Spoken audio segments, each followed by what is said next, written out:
Waajjirri dhimma dubartootaa fi daa'immanii bulchiinsa magaalaa Adaamaa kenna tajaajila lammummaa bonaatiin hojii kunuunsa biqiltootaa gaggeesse. Kunuunsi biqiltootaa nyaata gosa adda addaa kutaa magaalaa Bokkuu Shananii aanaa Harooreetti dhaabamanii jiran yoo ta'u, saganticha irratti itti gaafatamaan paartii badhaadhinaa magaalaa Adaamaa obbo Ashannaa fi Ajjamaa fi kabajamoo Afayaa'ii magaalaa Adaamaa Aadde Emebeet Jibbaa fi hooggansi magaalaa Adaamaa sadarkaa garaagaraa irra jiran jarmiyaaleen dubartootaa biqiltoota dhaabame kunuunsan itti gaafatamtuun waajjira dhimma dubartootaa fi daa'immanii bulchiinsa magaalaa Adaamaa Aadde Ra'iisaa Juneediin keessummoota simachuun ergaa dabarsaniin dubartoonni hojii misoomaa fi nageenya jiruu fi jireenya gamtaa fi dhuunfaa jijjiiruu keessatti hirmaannaan isaanii olaanaadha. Guyyaa har'aas ganama barii bahuun kunuunsa irratti argamuun keessan kutannoo fi murannoo jijjiiramaaf qabdan ni agarsiisa jedhan. Kabajamtoota ambaasaaddara misoomaa dinagdee hawaasummaa fi waa hunda kan taatan dubartoota magaalaa Adaamaa jaarmalee dubartoota hundi keessan guyyaa adda ta'e guyyaa biqiltuun ilmaan kenna biqiltuu kunuunsin akka ilmaan kenna kunuunsitti ilaalla jettanii barii barraaqaan asiin nu argamtaniif baga guyyaa seenaa qabeessa guyyaa ashaaraa kenna magaalaa Adaamaa Pirezidaantiin mootummaa naannoo Oromiyaa dhaabanii fi kantiibaa magaalaa Adaamaa itti gaafatamaa waajjira paartii magaalaa Adaamaa waliigala hooggansi magaalaa Adaamaa hawaasni kenna dhaabe kana seenaa guddaa ashaaraa magariisaa kana ilmaan kenna hin kunuunsina hin daganu jechuudhaan asiin nu argamtan ammas irra deebiidhaan baga gammadan baga geettan baga nurtan anaa dhufu jechuun barbaada. Itti gaafatamaan waajjira paartii badhaadhinaa magaalaa Adaamaa obbo Ashannaa fi Ajjamaa bara 2015 akka magaalaatti biqiltoota miliyoona 5 dhaabuuf karoorfame karoora ol biqiltoota miliyoona 5.1 ol dhaabuu fi hirmaannaan dubartoota adda duree ta'uu siman. Biqiltoonni dhaabamanii kunuunsaaf hirmaachaa jirru kun nyaataa fi miidhaginaaf bosona akkasumas kan jijjiirama qilleensaa to'achuuf ooluudha jedhan. Bara darbe immoo akka magaalaa keenyaatti biqiltuu ashaaraa magariisaa gara miliyoona 5 dhaabuudhaaf karoorfannee miliyoona 5.1 ol dhaabuu dandeenyee jirra.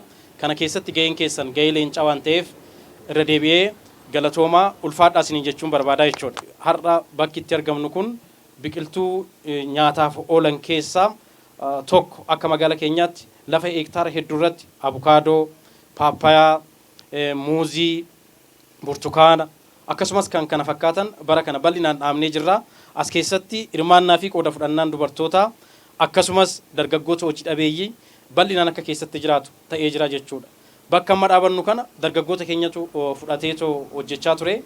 Deemee galmisaa wabii nyaataatiin of danda'u waan ta'eef dargaggoonni dubartoonni hawaasni keenya carraa hojii hin qabne carraa hojii uumamu kana biqiltuu naannoo keenyatti dhaabnu horsiisa horii, horsiisa lukkuu, booyyee fi maal kan jedhamu kana inisheetiiviiwwan keenya hunda keessatti dargaggoonni dubartoonni keessatti hirmaatanii ofis jijjiiranii naannoos biyyas akka jijjiiran galmisaa immoo nyaataan of danda'u sana milkeessuu akka ta'e hubatamee hojiin kun hojjetamaa jira. Itti gaafatamaan kilaastara qonnaa bulchiinsa magaalaa Adaamaa Dr. Nuuraddiin Muhammad karoora dhaabbii biqiltoota bara 2016 gaggeessuun dura kanneen bara 2015 dhaabbatan maal fakkaatu isa jedhu mirkaneessuuf hojjechaa jirra jedhan. Hojiin bara baraan ashaaraa magariisaa hojjennu karaa miidhaginaa fi tufiinsa qabuun karaa qulqullina qabuun hojjetamaa tureera. Haaluma kanaan akka bulchiinsa magaalaa Adaamaatti nutis sochii biqiltuu qophii biqiltuu bara 2017 san gaggeessuun dura hojii biqiltuu dhaabbii ganna darbee bara 2016 akka magaalaa keenyaatti dhaabne kunuunsaa kan jiru san kunuunsinee sadarkaa gaariirraan geenye kan bara dhufuuti immoo qophii jiru gamaaggamuudhaaf waan jiru sochii ilaalaa turre jirra. Guyyaa garaa akkuma beekamu raayyaan damee dubartootaa bulchiinsa magaalaa Adaamaa hojii ashaaraa magariisaa bira dabreessan karaa kunuunsinee dhaabuu qoftiin galmaa miti. Biqiltuun jireenya dhala namaatiif bu'uura waan ta'eef. Kanaaf ilmi namaa uumama danda'e uumamni isaan danda'e immoo wal danda'ee waliin jiraachuun dirqama waan ta'eef sochiin biqiltuu dhaabuudha bu'uura hunda keenyaati. Galmoota gurguddaa akka magaalaatti qaban keessaa tokko wabii nyaataa mirkaneessuudha. Wabii nyaataa mirkaneessuu keessatti immoo dhimmi kunuunsa biqiltuu kan kunuunsa biyyee kan kunuunsa qilleensa naannoo sirreessuudha waan guddaadha. Afyaa'iin mana maree bulchiinsa magaalaa Adaamaa Aadde Emebeet Jibbaa biqiltoota dhuma bara 2015 hooggansi sadarkaa olaanoo fi magaalaa irratti hirmaachuun dhaaban dubartoota waliin kunuunsuuf asitti argamne jedhan. Kaayyoon asitti argamneef biqiltuuwwan kanneen bara darbee dhaabame ganna keessa baranuma jechuudha bara 2015 adoolessa keessatti kabajamoo pirezidaantii naannoo keenyaatii fi kabajamoo kantiibaan keenya naannoo kanatti ashaaraa magariisaa magaalaa kennaaf asitti dhaabbatee jira.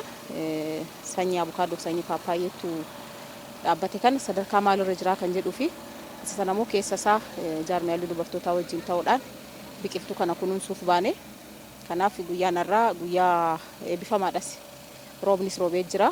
Biqiltuu kanaaf illee barbaachisaadha waan ta'eef dubartoonni magaalaa Adaamaa jaarmiyaaleen dubartootaa hundi qindoominaan ashaaraa magariisaa muummicha ministeeraa kennas kallattii kaaniin abukaadoo paappaayeen kun sadarkaa maalirra jira isa sana akkamitti laaluu qabna inni hojii hojjetamaa ture san irra deebiidhaan ammoo biqiltuun qabachuusaa kanaaf laaluu dhufne jechuudha. Itti gaafatamtuun liigii dubartootaa bulchiinsa magaalaa Adaamaa Dr. Galaanii Fiqaaduu jaarmiyaalee dubartootaa fi waldaalee federeeshinii akkasumas liigii dubartootaa hirmaachisuun hojjechiisaa jirra jedhan. Hojii kanarratti kan argames jaarmiyaalee dubartootaa sadarkaadhaan jiran waldaa federeeshinii liigii sadarkaa akkasumas waajjira dhimma dubartootaaf daa'immanii ta'uudhaan dubartoonni kun ba'anii biqiltuu kan akka kunuunsaniif jechuudha guyyaa har'aatti kan argan. Dubartoonni kunuunsa biqiltootaa irratti hirmaatanis kallattii hundaan biqiltuu dhaabuu qofa osoo hin ta'in akka daa'ima keenyaa eegumsaa fi kunuunsa barbaachisu ni taasisna jedhan. Guyyaa har'aa kan asitti argamneef chiginyii kana ashaaraa keenya irratti asaarrafnee irratti buusnee haala bareedaa ta'een haala ho'aa ta'een dubartoota wajjiniin irratti hirmaannee jira. Uummanni yeroodhaa gara yerootti bahee qilleensa mijataa ta'e argachuudhaaf qaala'insa jireenyaa fooyya'aa ta'e fiduudhaaf uummanni keenya bahee biqiloota kana kunuunsuu qaba.